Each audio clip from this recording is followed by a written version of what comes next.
Horesahina ao anatin'ny fandaharana Zoma TV ny Zoma raiky ambin'ny folo ny volana marsa ho avy zao ny momba ny ady sy fitrandrahana arenaka ambony tany eto Madagasikara izay ivahiny ao anatin'ny fandaharana moa Brice Randrianasolo izay manampahaizana manokana momba an'izay arenaka ambony tany ary teo rakotovao avy amin'ny foko mikiafa izay ihany koa nivadiantsika lafim-baovao hafa tanteraka indray.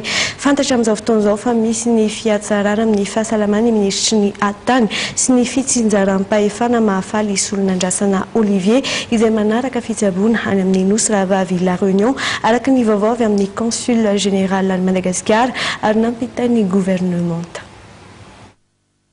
Miatsara ny fahasalaman'ny ministry ny atany sy ny fitsinjaram-pahefana mahafaly solon'andrasana Olivier izay manaraka fitsaboana any La Réunion araka ny vaovao avy amin'ny consul général any Madagasikara ary nampitany gouvernement.